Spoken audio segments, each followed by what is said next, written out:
Agora Kome la Togbi Kporku Bagoe no joy la Togoe no joy zamadora tropa halavei Gligueto toinugba Agora Kome la Togbi Kporku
Chile Togbo na kwe, mama na kwe. Miata ke miaho. Le tola kple vi la kpakple gbɔgbɔ kɔkɔe la ƒe ŋkɔme. Amen.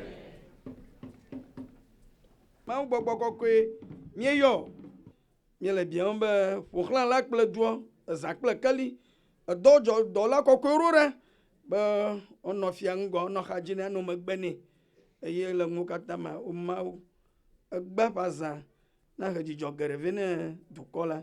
Míele siawo katã biam to Kristo míaɖe la kple míaxɔ la ƒe ŋkɔme. Amen. Amen. Efiawo ƒe dɔwɔ ge míeva ale be míedzi be efia na akpɔ wɔna ya ta anɔ zime ne míaƒe wɔna ya.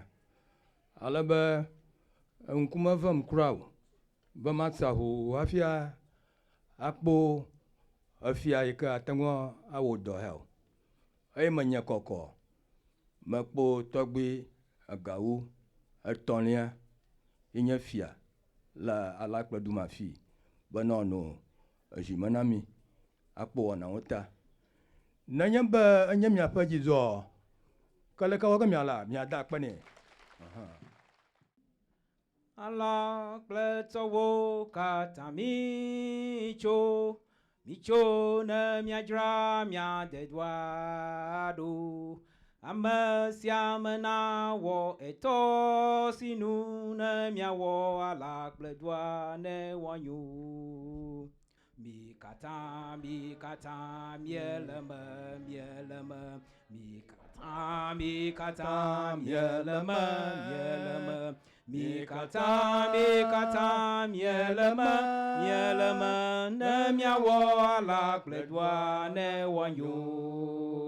Mi katã miele me, mi katã miele me, mi katã miele me, ne miawɔ Alakple dua ne woanyo. Tɔgbiwo, mamawo, miawoe zɔ. Enye dzidzɔ nam be maxɔ zia, emedzi metso mia si be mi katã miakpe ɖe ŋunye ne miawɔ nua ɔdze fiato adze gato akpe na mi. Mawugale miayɔ wo aye banano miaduma ye mawuga miayɔ wo banano miaduma ye mabana mawugale miayɔ wo aye banano miaduma ye mawuga miayɔ wo banano miaduma ye mabana mawugale miayɔ wo aye banano miaduma ye mawuga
Nkekea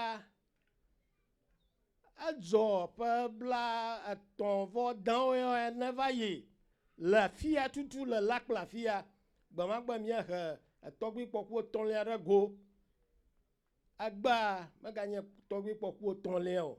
Ezu Togbi Amey Zegu II kple Togbi akua etɔ̃lia ɖe go agba. Míeda akpe ne eduwo. Ame yiwo ame kpekpewo katã ne be dziɖuɖu dɔwɔla aɖe anɔ mía dome ya wɔwoe zɔ míawo ve dɔ wɔ ge. Alabe nu ya dzɔdzɔm le Lakple gbea, amewo ɖi ɖase kpli mí be míeza agba. Ite me gbɔgblɔm be Lakpletɔwo nye nuteƒewɔlawo, wonye nuteƒewɔlawo xoxo. Efia na yi ɖe kɔƒe, efia na mo zi. Kaka woƒo yɔ ko woade fia bubu ɖe ezi dzi. Ahe ɖe goa menye nu bɔbɔe o. Metso mɔnukpɔkpɔa wozɔ dom ne míaƒe fiawo, mamawo, dumegãwo, ame kpekpeawo, míawoe zɔ.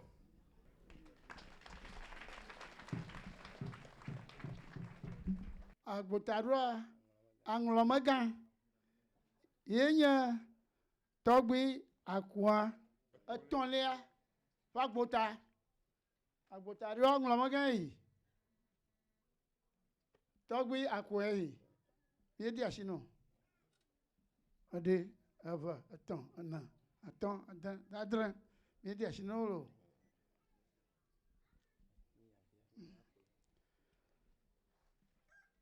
Togbi kusegi.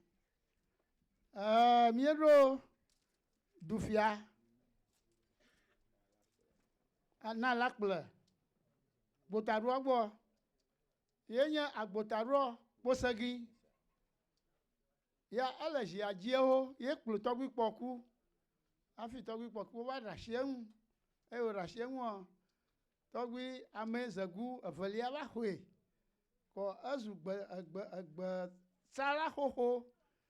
Kɔ eŋgɔ nɔ ge nɛ. Wokplɔe ayafia avawo dada lo. Míewɔ ɖɔɖɔɖɔɖɔɖɔ. Míeɖo Togbi gbɔ. Togbi Amey Zegu II gbɔ. Yi hã ye zi. Mía wɔme eve axlẽ ge ade asi nɛ. Míanɔ ŋgɔ nɛ wòkplɔe yi ne avawo dada. Ɖe, eve, etɔ̃, ene, atɔ̃, ade, adre. Togbi míetsɔ wo nɔ. Nakplɔe yɔ nyi kɔ no sia. Neɖo Togbi Xemalɔdzo Dedu velia gbɔ be mía le aƒeme kple mlademe mía Togbi akua kple eƒe agbotaɖoa kpakple Togbi Amey Zegu II kple eƒe agbotaɖoa dem asi nɛ be wòxɔ ne aŋlɔwo ƒe aʋadada. Wòakɔ nɛ ada ɖi. Woanyi kɔwo nɛ lo. Yo tɔgbuiwo miese efiaɖolawo ƒe gbea.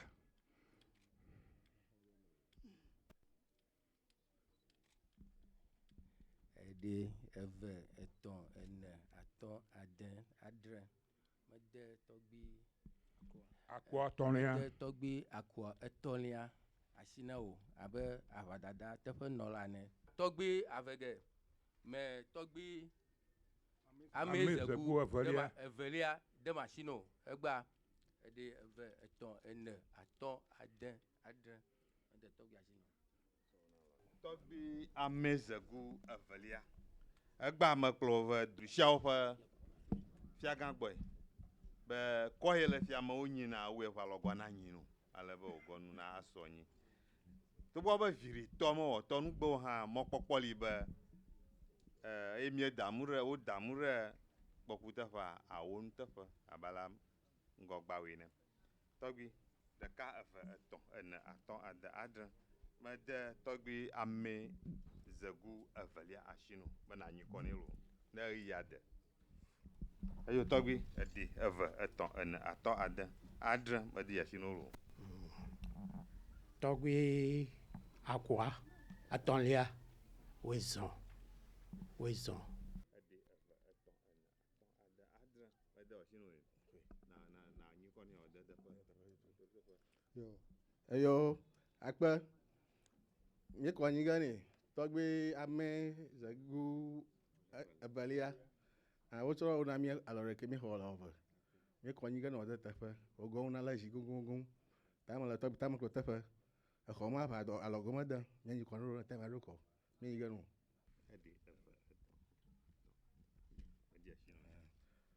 Togbi akpɔ etɔ̃lia mexɔ tu wotsɔ na alɔ ɖeka me xɔ le ɔve mia lɔgo mi kɔ anyi gani ɔde fia tɔ de gato ɔgɔ na le zi na wo fia dɔ na mi.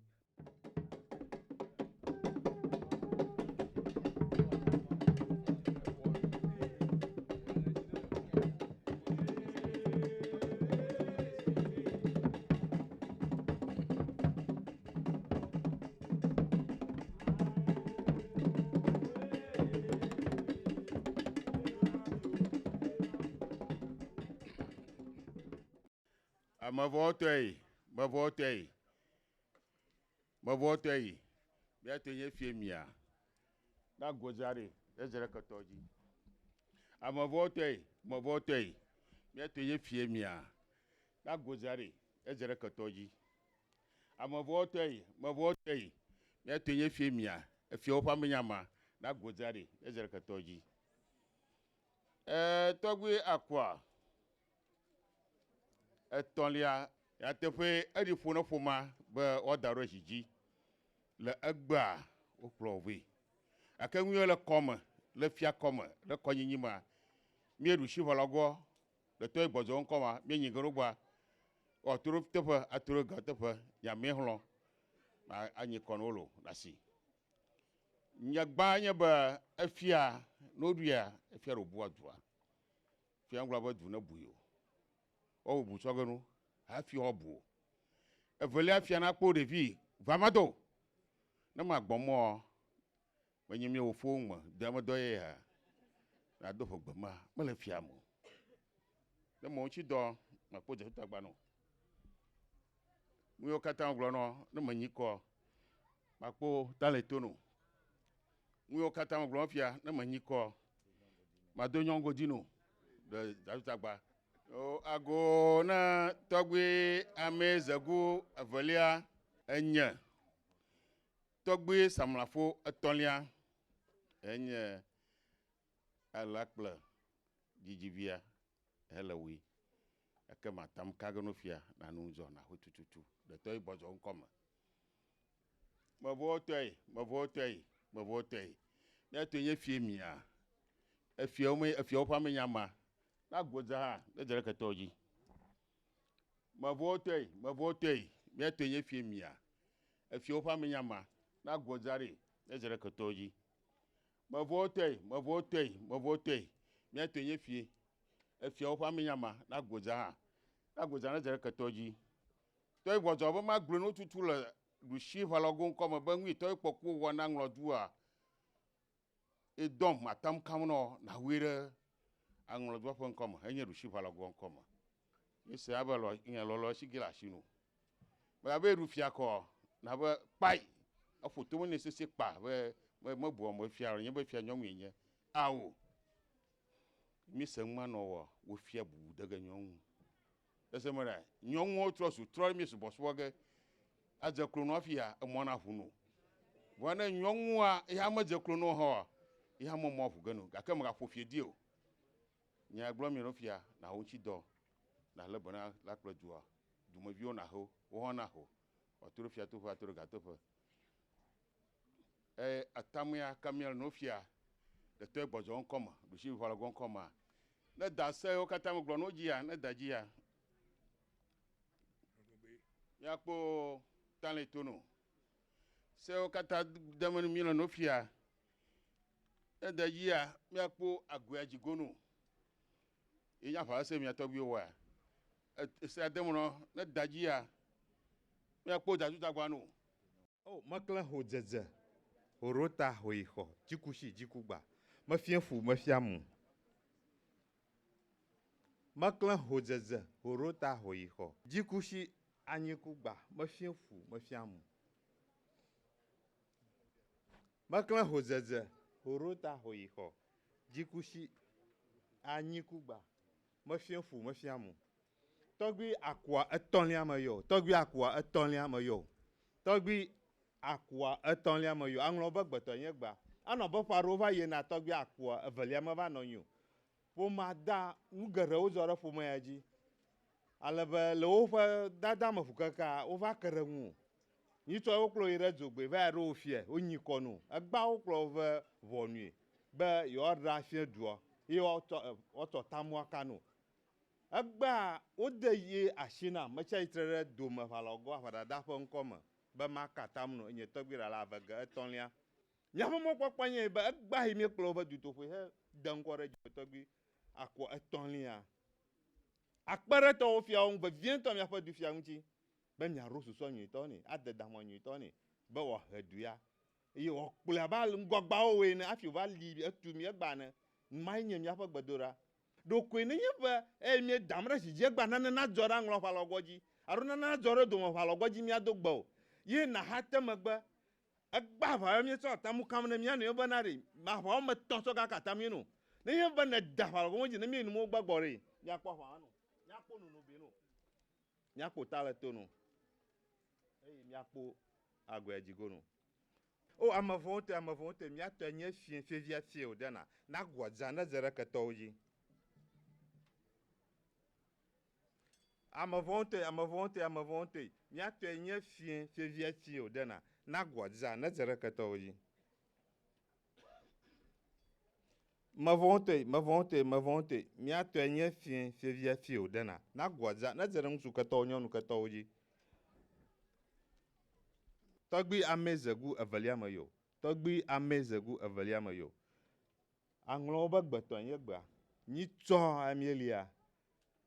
Mia Togbi Kporku tɔ̃lia va ƒu du yi ɖe kɔƒe. Ƒomawo da butame be meke yewoakpɔ da ɖe yewo tɔ teƒe. Wòalé yewo abala wòlé yewo ene hã. Ale be wonɔ nuxaxa me. Gake woƒe dzixɔse ye be nuxaxa me yewo le fifi le fia godo ne gbe de hã ɖoko yewoafli kpa gɔ. Ta wodze agba ʋu kekeke le woƒe ŋkutsatsa me asi va ze dzi o.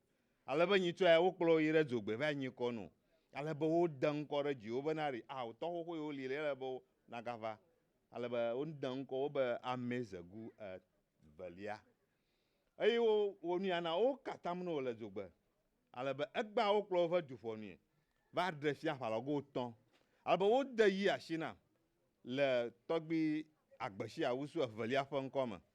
Be ma akatam na o. Se tewoviwo ƒe gbe. Se wofiawo ƒe gbe. Ye na ɖo to wo kɔmitiawo hã na ɖo to dua. Egba woda wo ɖe zi dzi ne henye lakple dufia. Miede ga ʋalɔgɔ me le xeya vɔ megbe. Ye ʋalɔgɔ me hã dɔ ga fima ga ho dɔ kple ʋalɔgɔ bubu. Miawo nye dome ʋalɔgɔwo. Le nyawo nyateƒe me woyɔ ge ɖe takpekpewo.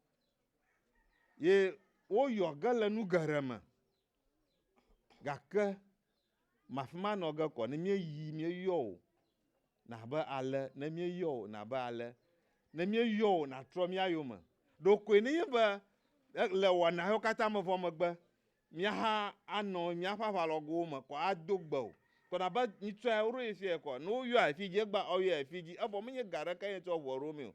Ko na gblɔ be meyi go. Ne mie nu wo gbɔ miegbɔ abala megblɔ na wo gbã ne be miatamu kam ne mia nɔewo egba.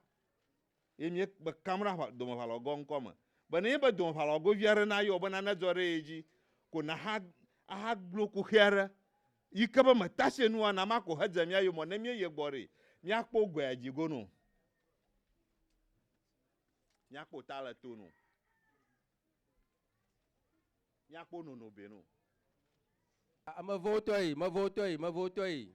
Miatoe nye fiewo menye amea. Na go adze ɖe ne dze ɖe ketɔwo dzi. Amevowo tɔ yi. Miatoe nye fiewo menye amea. Na go adze ɖe ne dze ɖe ŋutsu ketɔ nyɔnu ketɔwo dzi. ame voto mia to nye fie mi nya me na gua zeri na zere ke toji Togbi akwa etolia me yo enye Togbi hamalojo de du evelia ye yom o de yashinam be makatamuno le emia valogo fen Kome ta matam kageno egbe la sinye aro le emia valogo sia pie ko yenye be efia menyaro no ne fia kuo menyari no ta egba daure jijia nenye Togbi akuo etolia nuve vieto mi jito shwenye be na le bene rokio efia roro ne efo gonu laji ngogbo ogbli dongo hoho dome valogo katamno dongo rushi valogo katamno dongo hoho egbe katam re na o be kare jibe esi efiare enyame siame fame mareke me yoge fia ko na glo ni be awo ame ma me le yefe hamo eline de konto ye eline mi Kristo to ha ta nenye be nane avajo mi ayo mi fio mi ayo be awo ni ale jojo le angloga aro aneho aro ngoche chomijo ko na glo be awo ado na do amera be awo no glo ne fia be emelio aro e fola me kokomu ne bo va jone ne ma makpo chi viton no makpo no beno makpo datutagba no ame voto yi mia to nye fie o menya ma na gua jeri na jere ke toji ame voto yi mia to nye fie o menya ma na gua jeri na jere ntu ke to nyon ke to katan ke be Togbi Amey Zegu mega no re na jere oji ame voto yi mia to nye fie o menya ma na gua jeri na jere ke toji Togbi Amey Zegu velia Togbi Amey Zegu evelia Togbi Amey Zegu evelia anglo be gbeto enye gbea me yo enye Togbi hemalonjo de du be chachi trede emia avalogo nkume ode yi ashinam be makatamno egba are ezu Dufia ne Alakple ejina nye Dufia re ame yiwo kata le duya me wozu to mareke mega tso nya ve na sakpa deka agla kpa deka ri o evo nenye be atamu ya kamele no fifi la yi yo zube enyajo re duya me aro nyajo re nye dume ye me dogbe o ko ne va tso me va yi ke gbe ma gbe a makpo agu ejigono makpo datutagba no makpo chiviton no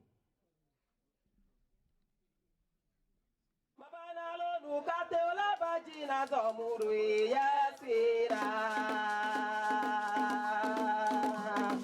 Nukate ola bajina zomuru yasira la u yasira yasira la u yasira. Salama no busangu kwa woto konyo wuta kona mula nyama kona bubu.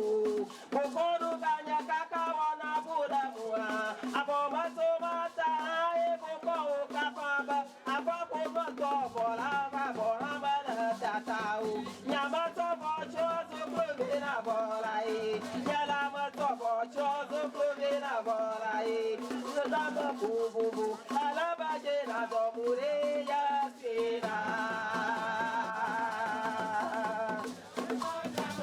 Yesule,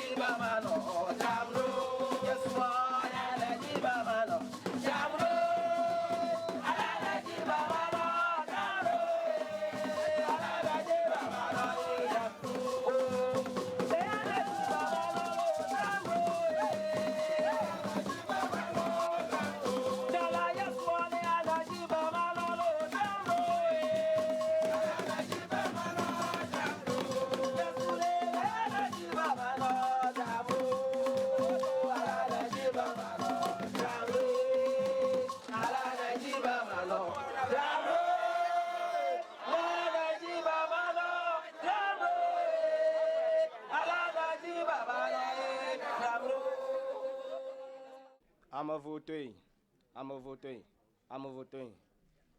Ya to nye fie, efie menyama. Na gwajere, na jere katoji. Ame votoi, ame votoi, ame votoi. Ya to nye fie, efie menyama. Na gwajere, na jere katoji.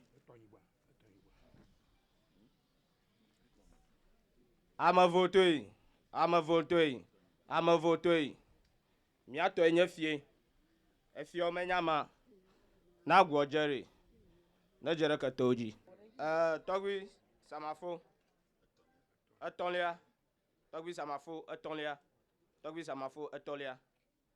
Anya Togbi akwa etolia. Me anya ukata na glona ma le rushu fa avalogo ma echachire rushu fa avalogo ma glona ma gbogbom no ba ma khoreji ye ma woreji kaka ma wo hamo kata avo ye nya ha na jo ko ma yo Togbi samafo ye ma agba ye ma gareji nyo da rashi nyere kanu wa makpo nono beno makpo da chutagbano makpo taletono ama votei, ama votei, ama votei. Mia to nye fie munyama. Na goza na jere katoji. Ma votei, ma votei, ma votei. Mia to nye fie munyama. Na goza na jere katoji. Ma votei, ma votei, ma votei. Mia to nye fie munyama. Na goza na jere nyonu katoji into katoji. Togbi samafo atolia. Togbi samafo atolia. Togbi samafo atolia. Anya Amey Zegu Avelia Dufia na Alakple duo mayom. Mayom be atamu kata na kanam. Anya kata na glonam. Le avalago nkoma ba me fofo na mahui ma womodo. Gaka na ma wo hamo kata avo. Ye odzore jinya. Ye ma miashio. Aba me fofo na re. Na tona vo na ma tona mo e ma kponchi o. Na gbe vava, na gle nyere kari. Ye malango we. Makpo de tutagbano. Makpo de kotsofano. Makpo ta tutagbano lo.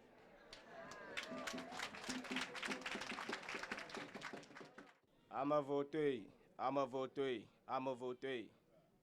Ya to nye fie, efie menyama. Na gwajere, na jere katoji. Ame votoi, ame votoi, ame votoi. Ya to nye fie, efie menyama. Na gwajere, na jere nyonu kple katoji. Ame votoi, ame votoi, ame votoi. Ya to nye fie, efie menyama. Na gwajere, na jere katoji. Togbi avege etolia. Togbi avege etolia. Togbi avege etolia.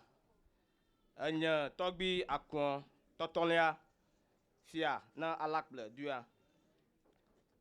Magboglom na ube Togbi avege. Be la tamu kata na kanam. Ma hui deme. Be ma zonro nyaoji. Ma zonro o tam kaka oji. Nufu na funam. Ma hui ademe. Ye ima donkpa efia blame o. Ala be miawe longo miawe nye miafe chichito. Tanya share na grona ma hui deme. Kakala ma kata megbevo. Ye na jore jinye la Alakple duyame. Ko ma minyashu. Ye awe ke laba domazan wo logo tefe nolane Togbi awusu avada Togbi awusu agbeshi tefe nolane ko na atro megbe le ngunya Makpo Dachutagbano. Makwa Jajigono. Makpono no beno.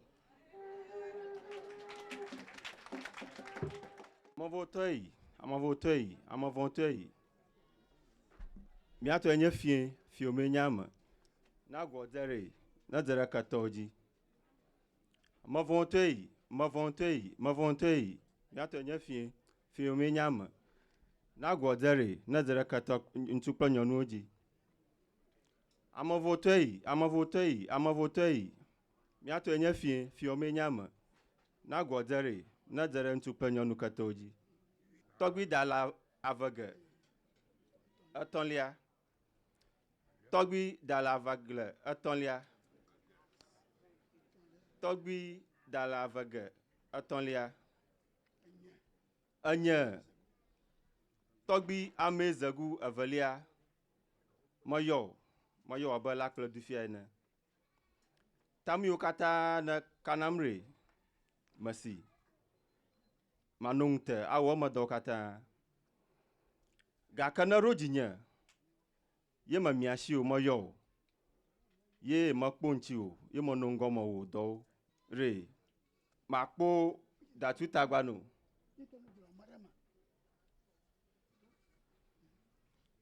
Namo yo mawe kata. Ye ma emesanko re. Makpo no beno.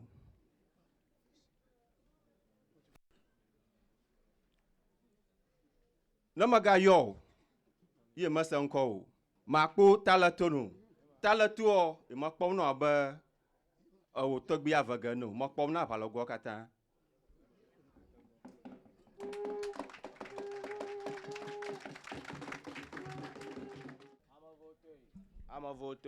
Ama votei. Miato enye fie omenyama. Na gwojeri. Na jere katoji. Ama votei. Miato enye fie omenyama. Na gwojeri. Na jere nchukle nyonu katoji. Ama votei. Miato enye fie omenyama. Na gwojeri. Na jere katoji. Togbi Hamaladro dedu Avelia. Togbi Hamaladro dedu Avelia. Togbi Hamalodro dedu Avelia. Anya Togbi Akwa Totonlia Ahafia na Alakple duya. Magboglom no be le otamu kata na kanama. Haya na kakamnam fia, aru na kanam la fia du topo fia. Magara manya ba haya na wanam ni chola jogba no. Jogba to agara jima nampa. Ta magblom no ba ma hwe pleji. E manya amadola. Ka fofore kama noni. Ye mio mia ngogba to aru mio mia ngogba to aba mia wona. Ye mia minyashimi azan ni do mia tonami. Kakala ha mokata magbevo. Ye mia wonu mokata nami. Ye mia ha na rim le Alakple duyame. Ye ma yo kuna gbena ma. Mokpo atu Togbi ni no. Makpo no beno. E makpo Dachutagbano. Ma vantei. Miato enye fie omenyama. Na gwodere. Na dere katoji. Ma vantei. Miato enye fie omenyama. Na gwodere. Na dere katoji. Ma vantei. Miato enye fie omenyama. Na gwodere. Na dere katonyo nukple ntuoji. Togbi Hamanadro dedu. Togbi Hamanadro dedu. Anya Togbi Amey Zegu II. Moyo la Alakple du Kome. Abe Dufia ene. Tamio kata na kanamre. Mahwe. Ye molonji ma wo kata nchido. Kaka abe na homre fiagbla mana. Na anu gudam. Ye maro drore, maro gbore. na zɔrɔ ŋuti nye vɔ ne me zɔ ɖe dzi nye o ye me nɔ ŋute wo numo katã vɔ makpo datutagba no makpo nonobe no makpo ɖokoto no.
Miase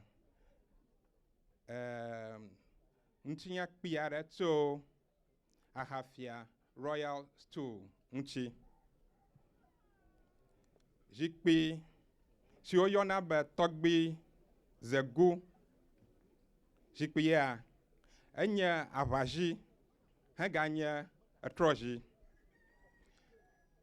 Edzɔ tso ŋɔtsi le gbe Togo me le ameawo ƒe wɔnawo nu. Ame mɔmletɔ yi ke no ezia dzi hafi wodze mɔ tso afi ma ye nye efia ɖakpui. Nɔvia mɔmleawoe nye Togbi Abɔlɔ kple Togbi Da. Wo katã wodo tso ameawo ƒe hlɔ̃me. Fia ɖakpui enye aʋafia heganye eƒe teviawo kplɔla. Mama ʋanyevi enɔ eƒe subɔsubɔ te. Togbi Dzewu henye Togbi ɖakpui ƒe viawo dometɔ ɖeka. Amehea ye nye eƒe nyigblãnua. Ke eyi Togbi ɖakpui wotso ŋɔtsie wolé teƒe wɔme etɔ̃. Woyɔna ɖeka be gblavi, evelia nye davie hegakpe ɖe dado eve ŋuti. Heye woɖoe be yewoadzo tso afi ma. Fia ɖakpui le gaƒoƒo ma mea ezu ametsitsi hewoe be egbɔdzɔ yi ke awoe be ya mate ŋu azɔ mɔ o. Ke ena be wòɖe asi Togbi Zegu kple mama vanyevi ŋuti ne evia Ahafia.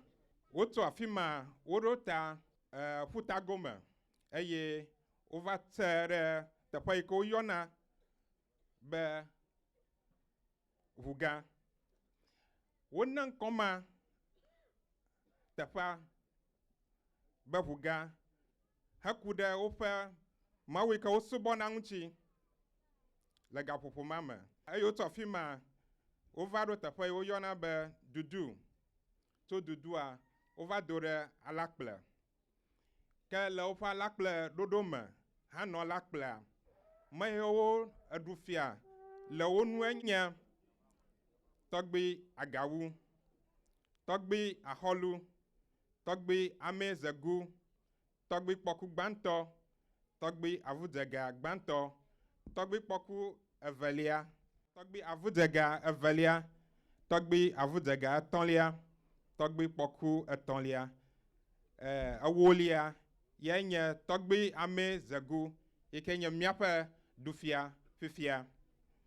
Ame yiwo nye woƒe agbotaɖoawo eye wova ɖo Ahafia Royal to yemayi me eva se ɖe fifia woe nye Kome do fiagbedu, Kporku fiagbedu, Besa kotoku kposegi, Atu kposegi yike nye ame yike nye agbotaɖoa li fifia.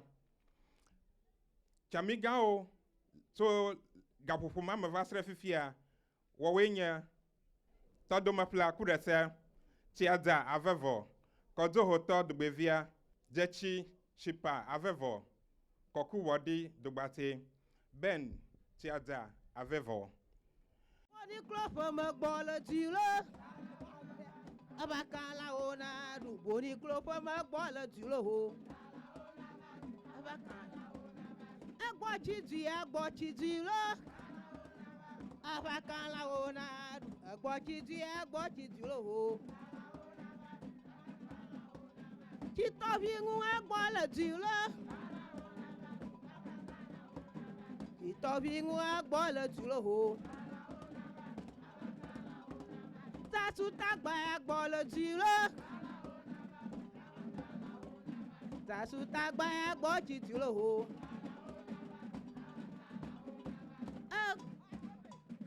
Kloziwe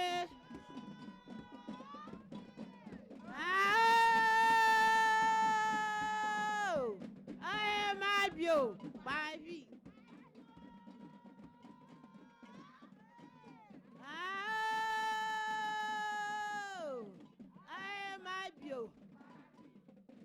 Alakpletɔwo, Alakpletɔwo, Alakpletɔwo. Tɔgbi dzimenɔla, tɔgbiwo, mamawo, dumegãwo, amekpekpe veviwo, National Management Council tɔwo, Alakple Development Association tɔwo, Youth Clubs o, Macho Ladies o, nyadzɔdzɔdɔwɔlawo, ɖetugbi kple ɖekakpuiwo. Le nye dziɖuyi abe Alakple Dufia enea, mebu nu tɔxɛ aɖewo ŋu eye mexɔe se be ne míewɔ wo nyuie la, ade mía dzi be mía dedu la nade ŋgɔ abe ale si míedzi ene. Nu gbãtɔ le susu sia nu lae nye nutete nana míaƒe sɔhɛawo to woƒe sukudede alo agbalẽsrɔ̃nyawo dodo ɖe ŋgɔ me. Ne míedzi be míakpɔ mía vi siwo si mɔkpɔkpɔ anɔ le tsɔ si gbɔna mea, edze be míade asi woƒe gbalẽsrɔ̃nyawo me sesĩe. Be míakpɔ Kome alo Alakple du sia axɔ ŋkɔ le ŋgɔyiyi me etsɔ si gbɔna, edze be míalé mo ɖe mía viwo ƒe sukudenyawo ŋu eye míakpɔ egbɔ be ɖevi ɖe sia ɖe si tsi dze ne sukudede le suku. Tɔgbi dzimenɔla, madze agbagba vevie maɖo kpekpeɖeŋumɔ tɔxɛ aɖe anyi si miana ŋkɔe be Togbi Amey Zegu Educational Fund. Enu evelia si nye nye dzimeɖiɖi la ku ɖe dɔwɔɖui ƒe mɔʋuʋu ne míaƒe sɔhɛawo kple dzilanyɔnuwo ŋu. Míawɔ ɖoɖo kple dɔwɔƒe ɖolawo esiwo le Ghana dukɔ la me kple egodo la hã be woakpe ɖe mía ŋu be dɔwɔɖui ƒe mɔ vovovowo naʋu ne dumeviwo. Edze be míadze gbagba adzi asi ne dumeviwo ƒe asinudɔ vovovowo hã. Ne míete ŋu wɔ esiawo la, dɔwɔɖui makpɔmakpɔ kple eƒe kuxe nyanyawo dzi aɖe akpɔtɔ. Gakpe ɖe esia ŋu la,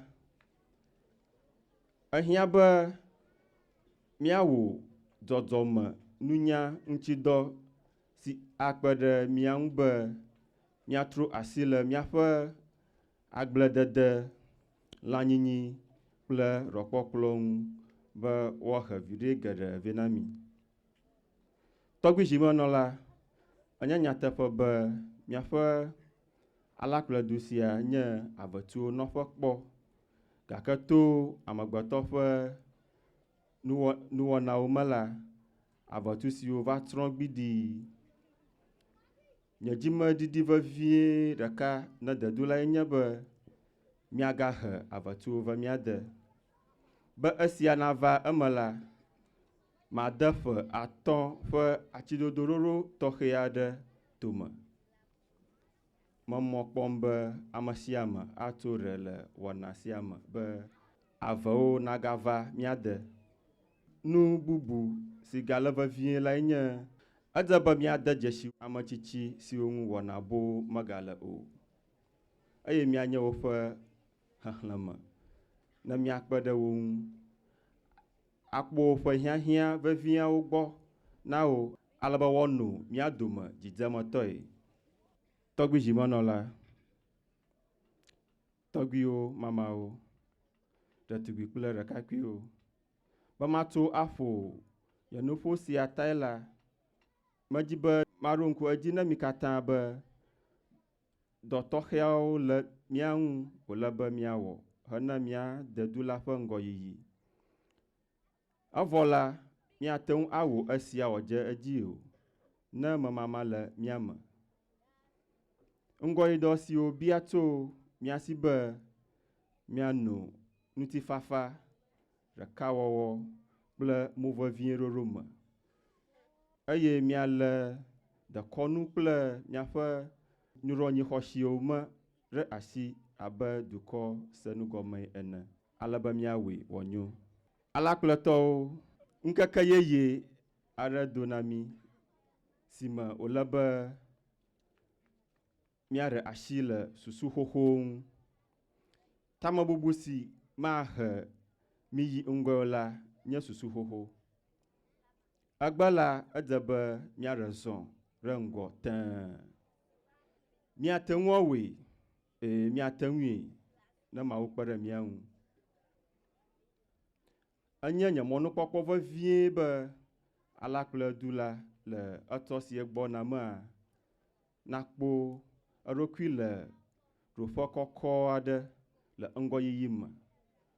Esia le mi katã kpem be miaɖe susu yeyewo, ate mɔ yeyewo, eye miano klaro ne dɔ nyuiwo wɔwɔ be miaƒe asi nasu ŋgɔyiyi si mi nyam miele la dzi. Tɔgbidzimenɔla, tɔgbiwo, mamawo, ɖetugbi kple ɖekakpuiwo, esi wònye be mi katã mieli la, nye hã mate ŋu agblɔ dzideƒotɔe be meli. Mawu neyre Ghana dukɔ, Mawu neyre Anlo dukɔ, Mawu neyre mia dedu Alakple. Alakpletɔwo, alakpletɔwo, alakpletɔwo, alakple sikari, alakple notsi, alakple zokotadzi. Akpenami.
Tɔgbi samafo fifia na no ewe wo teƒe na ho Togbi Amey Zegu Evelia ɖe aƒalɔgɔ me. Ne ge ɖe aƒalɔgɔ me na mia le be nɛ. Mia fie nui. Ale nɔ fia gblẽ mia fie. Efia ye mi ga ŋlɔ mia ŋu. Togbi Amey Zegu fifia tso gbadzia ege ɖe ewe aƒalɔgɔ me. Na nyi kɔ na wo tutu. Wo hã na nyi kɔ no esia. Togbi akua etɔ̃lia. Aha. Wo hã ele dome aƒalɔgɔ me, aƒlada aƒalɔgɔ me.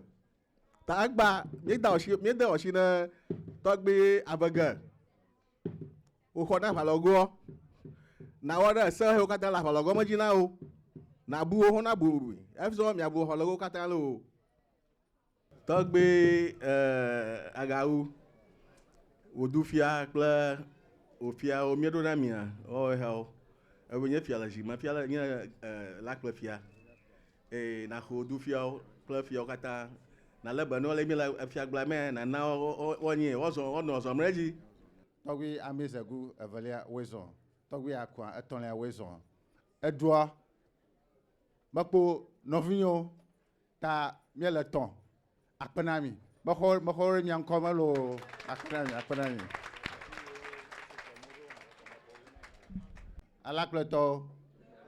Alakpletɔwo. Enye dzidzɔ eye wònya se hã be egba mia Alakpletɔwo mie dzidzɔ kpɔm. Mie Anlo dutabla atɔ̃ de miele dzidzɔ kpɔm le egbe ŋkeke sia me. Míaƒe Dufia biabia wò bia mia maneke megahe ɖe megbe o. Edu dzram miele ɖo. Menye be aƒe ko dzram miele ɖo. Edu dzram miele ɖo.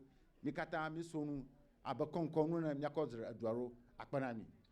Aƒenɔ ya nye Mama Amey Zegu Evelia. Mama Amey Zegu Evelia.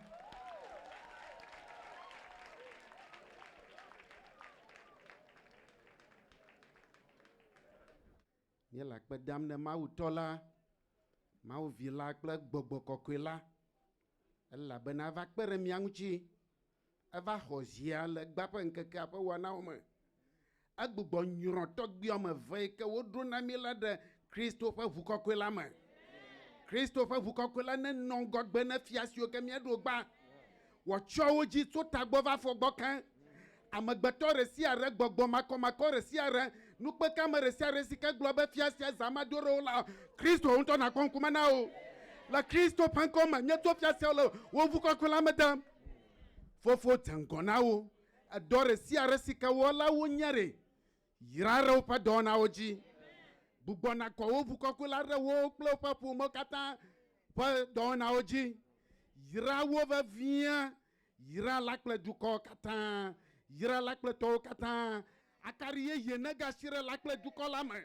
Aƒetɔ Mawu gã míeda akpe na wo ɖe sia ta tso fifia he mavɔ me. Amen.